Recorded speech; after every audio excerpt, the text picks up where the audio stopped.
Glória a Deus. Eu quero ler 2 versículos com você. Um versículo, na verdade, com você. 2 Reis 23, 25. Presta bem atenção aqui nessa introdução. Deus vai falar muito no seu coração. Olha o que diz aí, 2 Reis 23, 25. Antes dele não houve rei que lhe fosse semelhante. Olha só. Uau! Não é? Olha só quem é esse rei. Antes dele não houve rei que lhe fosse semelhante, que se convertesse ao Senhor de todo o seu coração, de toda a sua alma, de todas as suas forças, segundo toda a lei de Moisés. E depois dele nunca se levantou outro igual. Meu Deus do céu, quem é esse cara, não é? Quer dizer, antes dele não houve rei semelhante, depois dele nunca se levantou outro rei igual. Quer dizer, antes dele muitos reis top. Por exemplo, o Davi foi um rei maravilhoso, não é? O primeirão, Salomão depois, não é? Ezequias, outro grande rei, Joás. Mas a Bíblia diz que antes desse cara aqui não houve rei semelhante, e depois dele nunca se levantou outro igual. Meu Deus do céu. Então vale a pena, irmãos, a gente olhar para a vida desse homem com muito carinho, com muito cuidado. De quem que eu estou falando? Eu estou falando do rei Josias. Esse cara foi muito top. Um rei extraordinário. Repita essa palavra comigo: extraordinário. Você sabe que ordinário significa comum. Extra vem de fora, não é? Fora. Então, fora do comum, fora de série, esse camarada.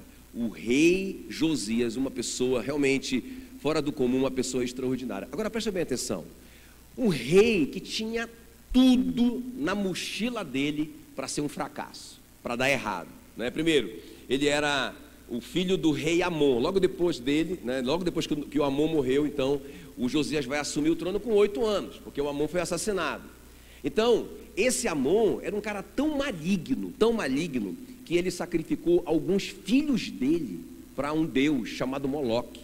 Entende? Um cara que destruiu o culto, destruiu o templo, construiu imagens de esculturas dentro do templo. Um cara que bagunçou com a nação. Por causa disso, Israel, Judá foram para a miséria. Então, o contexto que o Josias assume o trono é esse contexto de miséria espiritual e material. Quem está me entendendo?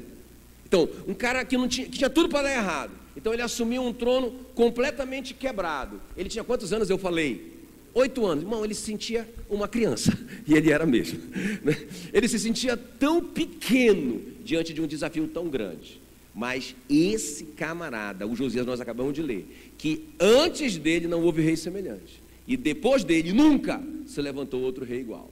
Então esse cara foi um grande sucesso. Ele vai ser o protagonista do maior avivamento, não só espiritual, mas também financeiro da história de Israel. Quem está me entendendo? Diga: espiritual e financeiro também. Quer dizer, uma nação totalmente destruída, uma nação sem Deus, uma nação que abandonou o Senhor, que estava idolatrando outros deuses. Esse cara muda todo esse contexto, toda essa história. E por causa disso, a nação experimentou um mover de prosperidade muito grande. Eu entendo que a história do Josias confirma a tese de que o homem pode ser um missionário e um milionário ao mesmo tempo. Diga glória a Deus. Não é? Quer dizer, porque muita gente pensa assim: não, eu vou ser missionário, aí eu vou, não é, ser bem pobrezinho, mas importante que eu esteja com Deus, aleluia. E quando eu morrer, eu vou pisar nas ruas de ouro lá em Jerusalém. Não, irmãos, não. Nós podemos ser missionários, sim, não é? Mas nós podemos ser ao mesmo tempo bem-sucedidos financeiramente. Não é? Então, o Josias, para mim, confirma essa tese. Quer dizer, um cara que foi realmente muito próspero, um grande conquistador, mas também foi um cara muito piedoso, um cara que andou com Deus, sabe? Pessoas que crescem em graça diante de Deus e dos homens. Esse que é o padrão, irmão.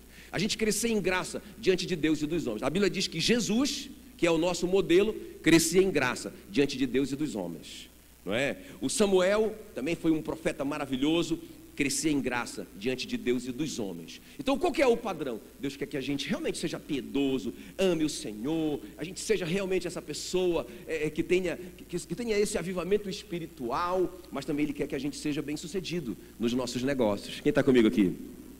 Então esse tipo de pessoa eu chamo de os extraordinários. não é? Então, essas pessoas que dão certo na vida espiritual e na vida material também, eles são um sucesso aonde eles vão, eles são uma bênção, eles não perdem o equilíbrio e se tornam pessoas avarentas, que amam o dinheiro e só correm atrás do dinheiro. Eles prosperam sim, mas eles não deixam o seu Deus. São pessoas fantásticas, são pessoas extraordinárias. O Abraão era assim, era um cara extraordinário, foi muito próspero, o homem mais rico da face da terra, mas um cara que andou com Deus, amigo de Deus, a Bíblia diz, amigo de Deus, não é? O Jó também, não é? Um cara muito próspero, o homem mais rico de todo o Oriente, mas um cara que era apaixonado pelo Senhor. São pessoas extraordinárias, são pessoas que são fora do normal, não é? E eu quero assim profetizar na sua vida que você é um extraordinário nessa noite, amém? Então eu quero ver com você essas três coisas na vida do rei Josias, não é? Que realmente são pessoas extraordinárias que fazem isso. Quantos querem ser pessoas extraordinárias, não é? Então eu também quero ser uma pessoa extraordinária.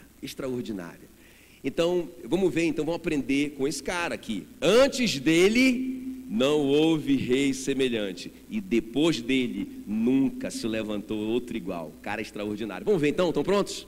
Ok? Então a primeira coisa, o Josias, ele tinha oração como um estilo de vida. Você pode repetir isso comigo? Bem alto, com fé. Oração como estilo de vida. Sabe, não é aquela oração que a gente faz por uma necessidade. É muito bom fazer isso, mas não é só isso. Sabe, a oração, eu vou te mostrar, como estilo de vida, como respiração, não é? Por isso que o apóstolo Paulo ensina para a gente orar sem cessar. Como que eu vou orar sem cessar? Eu tenho que trabalhar, eu tenho que fazer outras coisas. Peraí, Paulo, está exagerando. Não, irmãos, orar sem cessar é a gente, sabe, está no carro, a gente está sozinho em algum momento, está na caminhada, não é? Antes de tomar uma decisão, a gente consultar o Senhor. Então o Josias, ele era esse cara. Então olha só o que diz aí, segundo livro de Crônicas 34, verso 3. No 8º ano do seu reinado. Quantos anos ele tinha mesmo quando ele começou? 8. Então ele está com quantos anos aqui agora? 16 anos. Ele é um garoto de 16 anos. Só para a gente conhecer e ter uma noção, tem alguém aqui que tem 16 anos? Deixa eu ver. Tem uma moça aqui, tem mais alguém com 16 anos? Não é? Imagina que uma pessoa de 16 anos, um adolescente, irmãos, que impactou espiritualmente e financeiramente uma nação. Pensa bem, olha só. Porque no 8º ano de seu reinado, sendo ainda moço, começou a buscar o Deus de Davi, seu pai, ou seja, seu antepassado. Davi foi o primeiro rei, o Josias é um dos últimos reis, porque depois vai vir o cativeiro babilônico. Então, irmãos, uma pessoa que quer ser extraordinária, ela tem que começar por oração como estilo de vida. Deixa eu te contar uma história que eu li alguns anos atrás, que marcou minha vida. Uma professora, ela levou os alunos dela, garotos, crianças de 8 anos, para conhecer a casa do grande evangelista D.L. Moody, dos anos 1800. Esse cara foi um fenômeno. Ele pregava, né, na época, sem microfone, e arrebatava milhares de pessoas. Assim, um ministério muito poderoso, o ministério do Moody. Até hoje tem a Universidade Moody nos Estados Unidos, que é uma referência em teologia. O cara fantástico, muitos livros, influenciou muitas gerações. Aí ela levou, então, essa turma de alunos na casa do D.L. Moody, e foi apresentando a casa e tal, o jardim dele e tudo mais.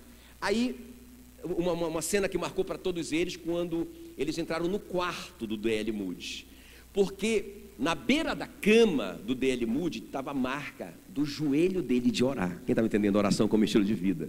Um piso de madeira. E de tanto que ele orava ali todos os dias, várias vezes ao dia, aquilo ali foi com o tempo, com os anos, foi marcando. Foi ficando a marca do joelho dele ali, sutilmente. Então aquela cena ali, não é? E a professora então, conversando com eles, e os meninos viram na parede uma frase que o Moody falava muito. Ele dizia assim: o mundo ainda não viu o que Deus pode fazer com um homem totalmente consagrado a Ele.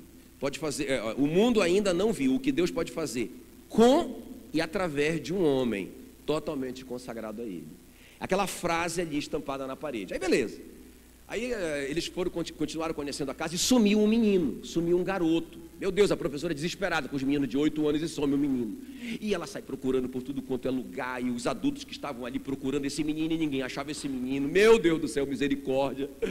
Né? Finalmente eles entraram no quarto do Moody, onde estava a marca do joelho. E aí a professora, quando ela abriu a porta, ela viu um menino lá, 8 anos, de joelhos, em cima da marca do D.L. Moody. E ele orando assim, a professora quando viu aquilo chorou, emocionada de ver o menino orando, dizendo assim: Senhor, eu quero ser esse homem, faz de novo, eu quero ser um homem completamente consagrado ao Senhor, 8 anos, e eu quero impactar a minha geração. Não é? E aquele menino orando e a professora chorando, esperando ele terminar a oraçãozinha dele. Quando ele terminou a oração, ela chamou o menino: Billy Graham, vamos embora, o ônibus já está saindo. História real, irmãos. Esse homem impactou o mundo com a sua pregação. Deus fez de novo. Quem está me entendendo? O Josias foi esse cara que ele começou a buscar o Senhor, 16 anos, tinha tudo para dar errado, numa nação pobre, uma nação que abandonou a Deus, um pai que transferiu para ele, né? Acho que muita gente hoje fala assim: eu não dou certo porque, rapaz, o meu avô deixou muita maldição para mim, o meu pai então cometeu tanto pecado, é por isso que eu sou essa desgraça na vida. Ei, Jesus levou sobre ele as suas maldições. Você só tem que tomar posse disso, em nome de Jesus. Amém? Irmão, o Josias tinha tudo para dar errado, mas ele realmente começou a buscar o Senhor. Eu quero te dizer uma coisa: quando a gente começa a buscar o Senhor e a gente tem oração como estilo de vida, sabe, a gente leva a coisa a sério, não só orar quando a gente tem uma necessidade, mas orar sempre, é conversar com Deus sempre, é meu amigo, sabe, é eu me abrir com Ele quando eu estou preocupado, eu estou ansioso, é eu pedir para Ele também minhas necessidades, é eu confessar meus pecados a Ele, é a gente ser parceiro o tempo todo, não é? Ele, sabe onde que Ele mora? Ele não mora no céu, Ele mora dentro de você. Já pensou, irmãos? Já pensou eu fazer uma viagem com o pastor Canté, daqui até Palmas, 2.300 quilômetros, e eu ir calado lá no carro dirigindo? Eu caladão, sozinho, caladão, não falo nada com o pastor Canté. Imagina, o pastor Canté vai ficar assim, triste comigo, né? Imagina, irmãos, o Espírito Santo está dentro de nós, e quanto tempo a gente fica calado sem falar com Ele? Ele está, não é verdade? Ele querendo conversar com a gente, Ele querendo ouvir nossa voz, Ele querendo se envolver na nossa vida. É isso que é a oração como estilo de vida. Quem está me entendendo? Então a primeira coisa, irmãos, ele começou da maneira certa, 16 anos. Rapaz, eu não posso fazer muita coisa, eu não tenho muita experiência nem dinheiro, não é? Mas eu tenho uma coisa: eu posso orar, e eu vou orar. E ele ora, nós vamos ver que ele começa a se movimentar mesmo. As primeiras obras do rei Josias, ele vai ter 20 anos, ou seja, 4 anos depois. Então ele ficou realmente buscando o Senhor, buscando sabedoria. Eu vejo sim isso na vida de Jesus também, porque Jesus, irmãos, lembra que eu falei, nunca houve um rei semelhante a ele, e depois dele, né, antes dele nunca houve um rei semelhante a ele, e depois dele nunca se levantou outro igual. Mas tem um que é muito maior do que ele, né? Tem um rei que é o rei dele, né? Que nem se compara, não é? Que é o rei Jesus. Irmãos, e Jesus não foi diferente do rei Josias aqui nesse quesito de orar como estilo de vida. É interessante, o ministério de Jesus começa no batismo. Até 30 anos ele não fez nada, nenhuma obra, não curou ninguém, não libertou ninguém, não pregou para ninguém. Mas com 30 anos ele foi batizado pelo João Batista. E quando ele estava sendo batizado, olha só o que a Bíblia diz em Lucas 3:21, depois do batismo de todo aquele povo, Jesus também foi batizado. E quando Jesus estava orando, o céu se abriu. Quem está me entendendo? Então como que ele começa o ministério dele? Orando. Aí o céu se abre, ele ouve a voz do Pai dizendo para ele: este é o meu filho amado em quem me comprazo. Aquilo foi o início, aquilo foi realmente Deus enviando ele para a sua missão. E você vai ver, então esse é o início. Você vai ver o ministério de Jesus, a vida de Jesus é uma vida realmente de oração. No meio do sucesso, logo no começo, quando ele multiplicou os pães, os caras queriam fazer dele rei. A Bíblia diz que ele subiu no monte a fim de orar. Sabe, ele está no meio do sucesso, não é? Aí os caras querendo fazer dele rei. Não, eu vou buscar meu pai. Eu não posso ser seduzido pela fama. Ele correu para o pai para orar. Ele passou uma noite inteira orando para escolher 12 homens, para ele investir a vida dele. Ele já tinha um grupo grande seguindo ele, mas ele passou a noite inteira orando, passou aquela madrugada inteira orando, buscando de Deus. Quando ele desceu do monte, ele chamou os 12 que iam ficar com ele, os 12 discípulos, não é? Quando ele estava sendo perseguido, ele orou até suar sangue. Será que ele era homem de oração? Não é? Os discípulos ficaram tão impactados com a vida de oração de Jesus, que foi a única coisa que eles pediram para Jesus ensinar. Eles não pediram: Senhor, ensina-nos a fazer milagres, Senhor, ensina-nos a cantar ou adorar, não é? Conquanto essas coisas são muito importantes, mas a coisa que os discípulos ficaram tão impactados com a vida de Jesus foi com a vida de oração dele. E eles disseram: Senhor, ensina-nos a orar. Quem está me entendendo? E no fim da vida dele, quer dizer, no começo, batismo orando, todo o ministério dele orando o tempo todo, quando estava ruim e quando estava bom, e no fim do ministério dele na cruz, ele orando pelas pessoas que estavam maltratando ele. Pai, perdoa-os, eles não sabem o que fazem. Diga glória a Deus. Quem quer ser um extraordinário? Decida hoje ter oração como respiração, como estilo de vida. Amém, queridos? A segunda coisa que eu vejo aqui na vida do Josias, que eu acho muito tremendo também, ele tinha um relacionamento responsável com a palavra de Deus. Diga comigo assim, oração como estilo de vida. Grita bem forte aí, oração como estilo de vida. Relacionamento responsável com a palavra de Deus. Ok? A segunda coisa aqui, agora olha o que diz aí, 2 Crônicas 34:19. Tendo o rei ouvido as palavras da lei, rasgou as suas vestes. Acho muito tremenda essa cena. Nessa cena, foi no 18º ano dele. Ele já estava com 26 anos, não é? E o que aconteceu aqui? Então ele chamou as pessoas ali, os líderes de Judá, e ele pediu para que eles fizessem um levantamento, uma limpeza no templo que estava totalmente destruído. Ele queria reparar o templo. E quando os caras estavam lá fazendo a missão, cumprindo a missão, eles acharam o livro perdido da lei. Acharam o livro perdido da lei. E quando eles trouxeram o livro, a Bíblia diz que o escrivão leu o livro diante do rei Josias. Josias, nós achamos o livro perdido. Achamos o livro perdido. E aí eles leram para o Josias, e a Bíblia diz que ele, olha só, tendo ouvido as palavras da lei, rasgou as suas vestes. Mas não somente isso, porque rasgar as vestes na cultura judaica era quando a pessoa estava em tristeza profunda, quando morria alguém, não é? Eles rasgavam as vestes. Então ele manda então aqueles homens procurarem a profetisa Hulda e perguntar para ela o que vai acontecer, porque quando ele entendeu o que estava escrito, rapaz, é por isso, nós estamos em pecado. Então todos esses anos nós abandonamos o Senhor. Nós construímos imagens de escultura por toda Israel, por todo Judá. Não tem mais culto ao Senhor no templo. Está tudo aqui na lei, está tudo aqui na palavra. Nós simplesmente desobedecemos isso aqui. Pergunta para ela então o que vai vir como consequência disso. E aí ele mandou, né, os mensageiros lá, falaram com a Hulda, e ela falou várias coisas que ia acontecer com Judá por causa disso, mas olha só a mensagem que ela vai mandar para o rei Josias. 2 Crônicas, eu quero que vocês me acompanhem, 34, eu vou ler na mensagem, a tradução, a mensagem, do 26 ao 28, olha o que diz: já que você levou a sério as minhas palavras, Deus falando com ele, através da Hulda, já que você levou a sério as minhas palavras, e já que você se humilhou arrependido, também darei ouvidos a você. Olha só, irmãos, olha só, eu quero que você escute isso. Já que você levou a sério a minha palavra, eu vou ouvir você, não é? Olha só o que diz Provérbios 28:9. Depois você anota aí, depois eu quero que você consulte. Diz assim: aquele que despreza, aquele que afasta o ouvido de ouvir a palavra, até a sua oração é abominável. Interessante, né? Porque Deus manda falar para ele: olha, porque ele levou a sério a minha palavra, eu vou ouvi-lo. Eu vou ouvir o seu clamor, a sua oração. Não é? Eu vejo muito crente às vezes falando assim: eu não entendo, eu orei tanto por isso, não é? Orei tanto, orei, jejuei tanto, estou magrinho de tanto orar e jejuar. Não entendo porque que Deus não respondeu. A pergunta é: a sua oração está em linha com a palavra?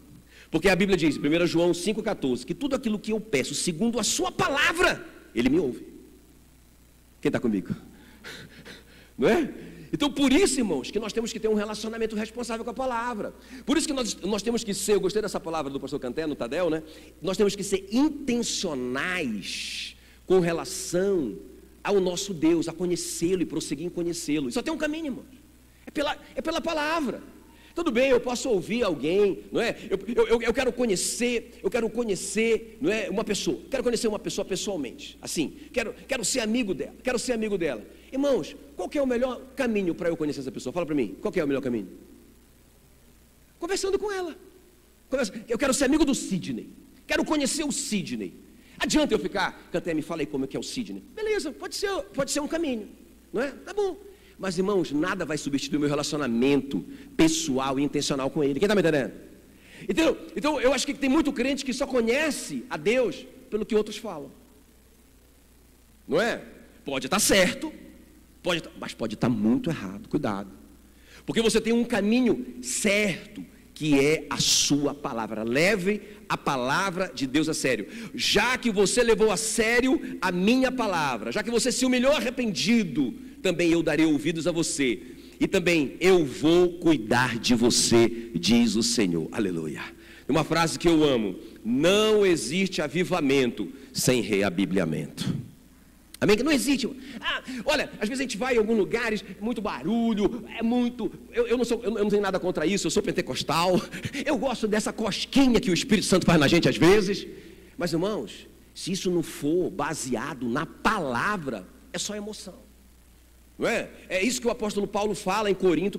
Cara, que barulho é esse que vocês estão fazendo? Que loucura é essa? Ninguém está entendendo vocês estão escandalizando as pessoas que estão chegando na igreja. Rapaz, para com isso, para com essa barulheira, rapaz. Não é? Não é? Então, irmãos, nós precisamos de um avivamento. Foi isso que aconteceu no dia de Josias. Mas por quê? Porque ele tinha um relacionamento responsável com a palavra de Deus. Então a reforma espiritual da nação se deu a partir da redescoberta do livro perdido. Quem está comigo? Não é? Foi exatamente isso que aconteceu na reforma protestante.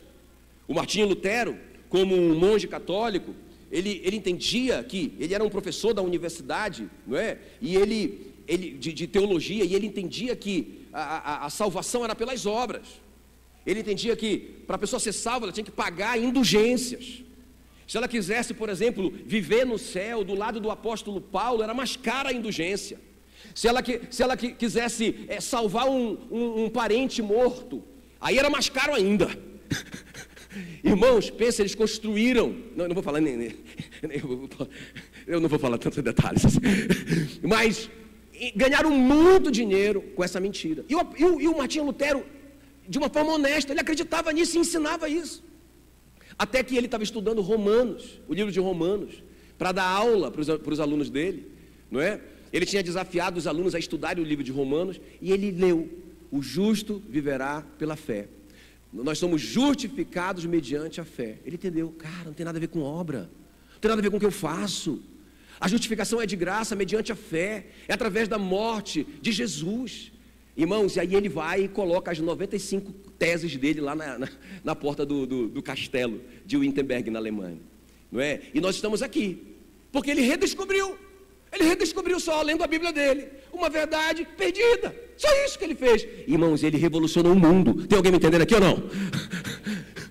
Então, se nós queremos ser extraordinários, nós temos que ter oração como estilo de vida, e nós temos que ter um relacionamento responsável com a palavra. De novo, irmãos, antes do rei Josias não teve outro igual, depois dele nunca se levantou, não é, alguém semelhante. Mas, de novo, tem um rei que deixa ele no chinelo, né? O rei Jesus também, irmãos. Olha só como que Jesus se relacionava com a palavra. Presta atenção, fica comigo aqui, ó. Jesus, no Novo Testamento, ele recita, assim de cabeça, rapidão, não é? Ali no convívio dele, no dia a dia dele, ele recita aproximadamente 50 versículos, não é? Do Pentateuco, Gênesis, Êxodo, Levítico, Deuteronômio, Números. Você vai encontrar versículos que ele recitou desses 5 livros. Também ele vai recitar muitos versículos dos Salmos, de Isaías, de Jeremias, Daniel, Oséias e Zacarias.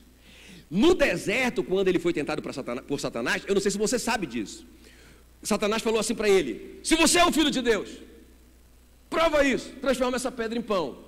Ele recitou Deuteronômio 8:3, não só de pão viverá o homem, mas de toda palavra que procede da boca de Deus viverá o homem. Isso é um versículo. Ele não falou qualquer coisa, isso é um versículo que ele sabia de cor.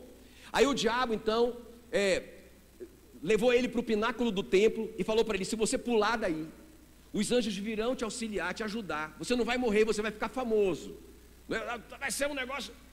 Aí ele falou assim, ele recitou Deuteronômio 6,16: não tentarás, está escrito, não tentarás o Senhor teu Deus.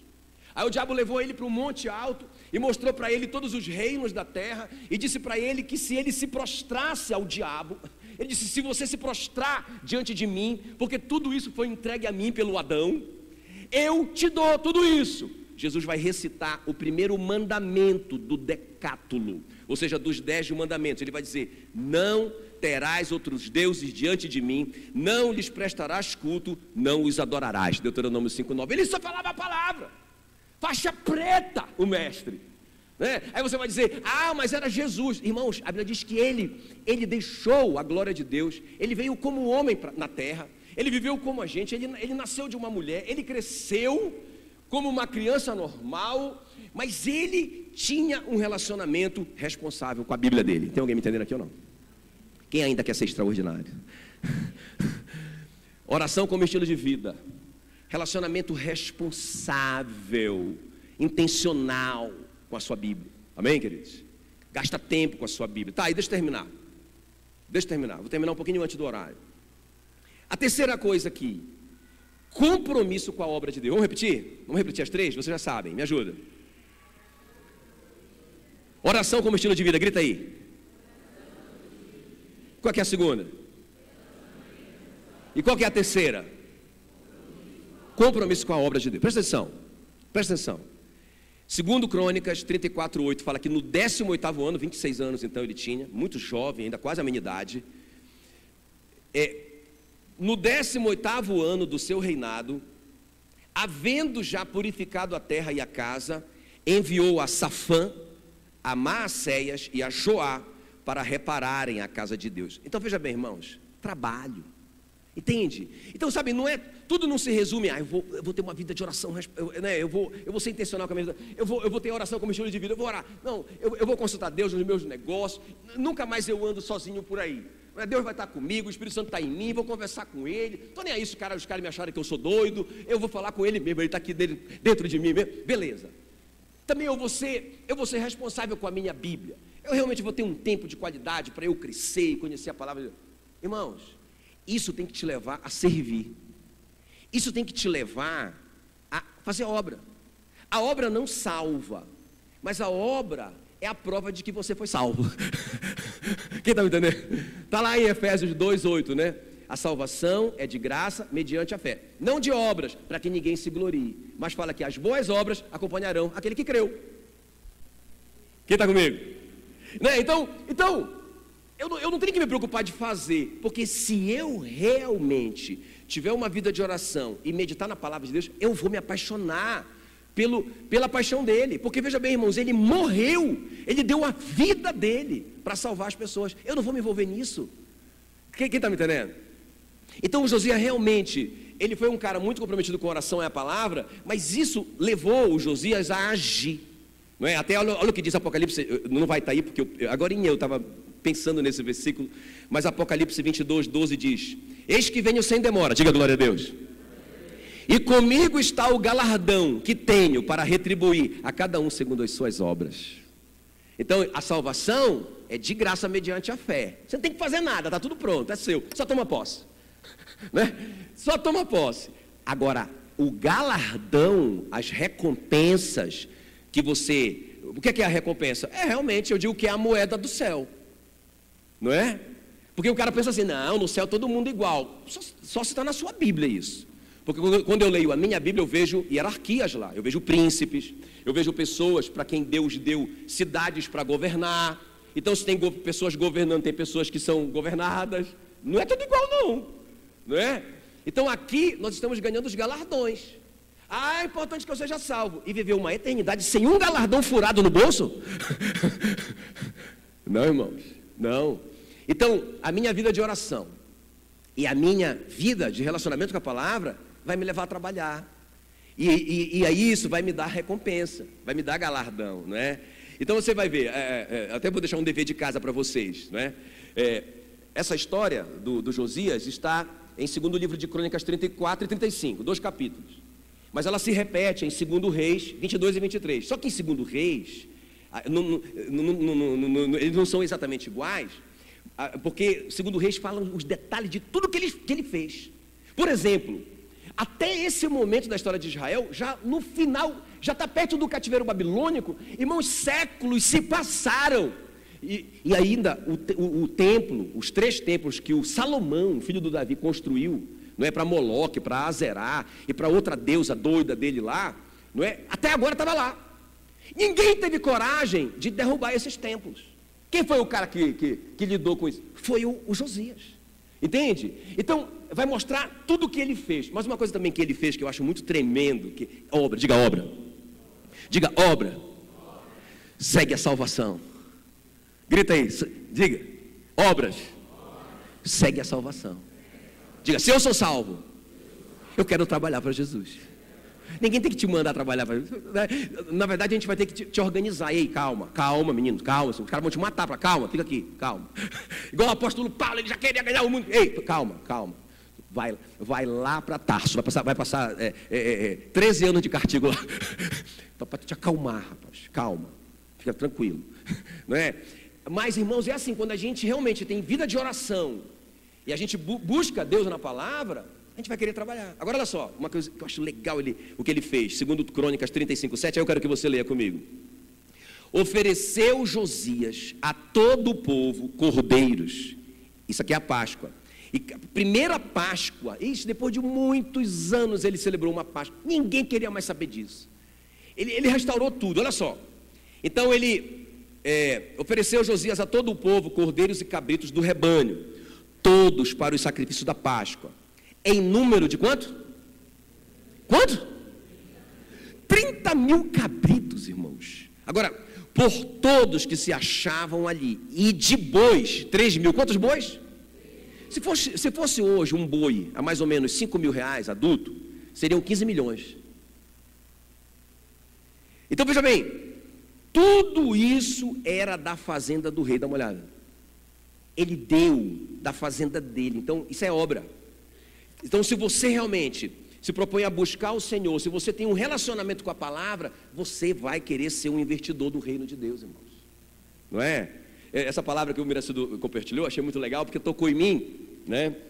Porque eu lembrei que ele falou assim, né? Que nem tudo é pão, né? Aquele que dá semente para quem semeia e pão para alimento, também aumentará os frutos da vossa sementeira. E esse versículo foi muito forte para mim uma época, porque um irmão da igreja chamou a gente, né? Eu lembro, eu estava lá com a Meila, e ele chamou a gente ali, ele estava chorando muito, ele e a esposa. E aí eu pensei, poxa, aconteceu alguma coisa muito grave, né? Mas o que estava tocando nele? Porque Deus mandou ele dar o Isaac dele. E o Isaac dele, irmãos, era um carraço, assim, carro muito bom, não é? Um carraço, meu Deus do céu. Comparado ao carro que eu tinha, era uma BMW. E ele falou assim, pastor, eu quero que o senhor use esse carro, eu quero dar esse carro para o senhor, para o seu serviço. Eu falei, não tem nenhum problema não, irmão. Isso é de Deus. Brincadeira, eu não falei isso, né? Eu estou brincando. Mas aí beleza, eu recebi o carro. Aí eu lembro que a gente fez uma viagemzinha, eu e a Mila. Bora, amor, no nosso carro novo, né? Pensa no carro. Aí a gente foi no carro, irmão. Eu estava no meio do caminho da viagem. Deus falou no meu coração, assim, ó. Isso não é pão, é semente. Eu disse, está amarrado, Satanás, sai daqui. Vem colocar o pé aqui no meu carro, sai daqui. Mas, irmãos, Deus confirmou no nosso coração.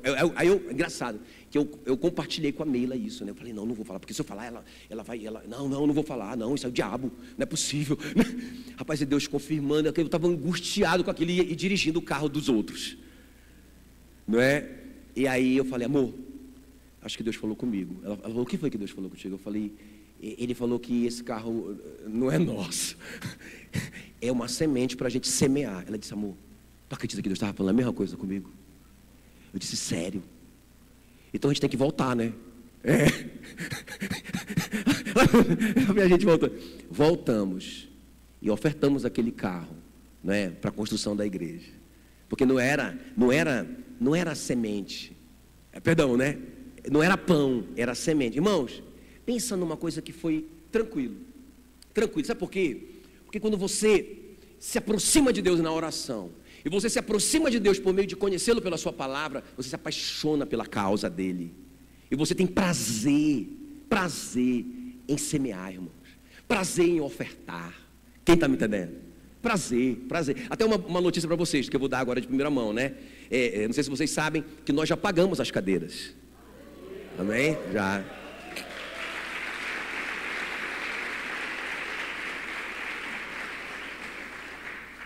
Já pagamos. Até o Marcão me falou uma coisa muito importante hoje. Nós já pagamos, mas você não precisa parar de trazer a oferta da cadeira.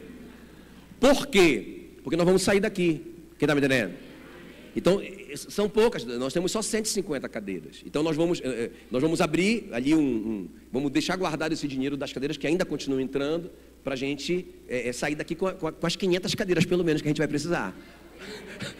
Glória a Deus. Amém? Então, olha só o que fala, 2 Crônicas 35, 18. Nunca se celebrou tal Páscoa em Israel. Esse cara era fora de série, irmãos. Fora de série. Extraordinário. Nunca se celebrou tal Páscoa em Israel, desde os dias do profeta Samuel. Quer dizer, nem a Páscoa que o Salomão exagerado fez foi maior do que a Páscoa do Josias, né? E nenhum dos reis de Israel celebrou tal Páscoa como a que celebrou Josias. Entende o que eu estou te falando? Então, irmãos, alguém realmente muito apaixonado pelo Senhor, o rei Josias, ok? Então ele fez muita coisa, ele subiu na casa do Senhor e leu diante do povo aquele livro que ele descobriu. E ele fez com que o povo fizesse uma aliança com o seu Deus. Quer dizer, tudo isso, irmãos, são obras que realmente seguiram, né, a vida do rei Josias. Ele não ficou só orando e só lendo a Bíblia, ele realmente agiu. Agora, de novo, o rei dos reis, olha só como que era a vida dos reis com relação ao trabalho. João 4,34, disse-lhes para os discípulos, Jesus, a minha comida consiste em fazer a vontade daquele que me enviou e realizar a sua obra. Irmão, a coisa mais importante para nós é a comida, sem comida a gente morre, né? Essa história aqui é quando os discípulos foram comprar comida e Jesus ficou esperando eles ali. Aí ele conheceu a mulher samaritana. Aí ele vai ministrar na vida da mulher, ele vai conversar com ela, ele vai salvar a mulher. Se você conhecesse quem está te pedindo água, você me pediria uma água e eu te daria uma água viva, que jamais você teria sede, não é? Uma água que fluiria para a vida eterna. Ela disse, eu quero essa água. Salvou a mulher. Aí quando os discípulos voltam, e aí vem Jesus conversando com a mulher, e eles estão doidos para comer, mas eles não podiam comer antes que o mestre comesse. Aí eles falam, mestre, come, mestre. Aí Jesus diz, a minha comida é fazer a vontade daquele que me enviou. Hoje todo mundo está de jejum, galera. Mais importante do que comida é a gente fazer a obra, aleluia. Entende? Então é isso que eu queria te falar nessa noite, irmãos. Quem quer ser uma pessoa extraordinária? Faça essa resolução hoje à noite, de começar por oração, não é? De ter realmente uma vida de oração como estilo de vida, sabe? Não seja aquela pessoa, irmão, infantil, não é? Que, tá aqui, tá na igreja, aí vai lá na irmã Mariquinha de não sei de onde, para receber uma profetada na cara, na cabeça, para ela te dar uma direção. Leia a sua Bíblia, você tem acesso, você tem livre acesso à sala do trono, você pode entrar na presença de Deus e consultá-lo pessoalmente. Por que você vai consultar uma pessoa que pode errar para você? Não é? Quando eu fui deixar o meu trabalho, que Deus tinha me dado uma palavra, não é? Para eu ser tempo integral, e eu trabalhava numa universidade pública e eu ganhava muito bem, não é? Ganhava muito bem. Todo mundo me chamou de maluco. E uma profetisa dessa, me encontrou na universidade. Eu sabia que ela era profetisa e o pessoal consultava ela, né, para as adivinhações dela. Aí ela falou para mim, e ela já ficou toda, mudou a cara e a voz. Aí eu, lá no meio da universidade, assim diz o Senhor, querendo falar comigo. Eu disse, beleza, pode falar. Ela disse, olha, o que você está fazendo é uma loucura, xarabaracanta. E começou a dizer que não ia dar certo, que eu não podia fazer isso, porque eu estava fazendo uma loucura, porque eu pedi exoneração do meu cargo, eu não ganhei nada para sair da universidade, não é? E ela disse, não faça isso, porque Deus não está nesse negócio. Mas, meu irmão, a experiência que eu tive com Deus antes foi a da sarça ardente. Deus falou comigo muito claramente. Eu estava ali no meu tempo, no meu secreto com Deus, quando Deus me falou isso. Quem está me entendendo? Então não importava o que ela falasse, eu sabia que eu ouvia a voz de Deus, não é? Eu disse: ô, minha irmã querida, muito obrigado pela sua palavra, tá bom? Obrigado, tá, tchau, estou indo, obrigado. Cheguei em casa, contei para a Mila falou: e aí? Disse: amor, eu ouvi a voz certa, eu sei, Deus falou comigo. Isso tem 26 anos, 25 anos, não é? Irmão, nunca me arrependi. Então deixa eu te falar uma coisa. Tome essa decisão hoje à noite, de você realmente ter uma vida de oração, oração como estilo de vida, de você consultar o Senhor pela sua palavra, de você trabalhar para Ele, servi-lo, descobrir hoje à noite qual é a minha missão. Senhor, o que eu estou fazendo aqui? Eu não quero ser igual o irmão. Quando eu comecei a ser crente, eu queria ser cantor. Eu achava tão bonito as pessoas cantarem. Aí eu fiz tanto esforço para aprender um violão, aprendi umas músicas. Eu fui cantar e esqueci todas as letras. E a voz não mudou muita coisa, irmão. Naquele tempo era pior. E eu fiquei tão frustrado porque eu queria... Até que Deus me falou o que é que eu seria. Ele disse: seja merecedor de dobrados honorários, o presbítero que preside bem e se afadiga no ensino e na palavra. Ele disse para mim que eu ia atrapalhar, que a minha missão era ensino e palavra. Acabou a minha procura. Onde que eu descobri isso? No meu relacionamento com a palavra. Onde que o João Batista descobriu que ele era a voz que clamava no deserto? Ele disse... Alguém perguntou para ele: você é o Messias? Ele disse: não. Você é o Jeremias? Não. Você é o Elias que haveria de vir? Ele diz: não, eu não sou. Quem que você é? Eu sou a voz do que clama no deserto, abra o caminho do Senhor. Ele recitou Isaías 40, versículo 3. No relacionamento dele com a palavra, ele descobriu quem ele era, a missão dele. Quem está me entendendo? É isso, irmãos, é isso. Não é uma religião, é um relacionamento. Aleluia. Fique em pé no seu lugar. Eu quero orar por você. Eu quero que o Ministério de Louvor venha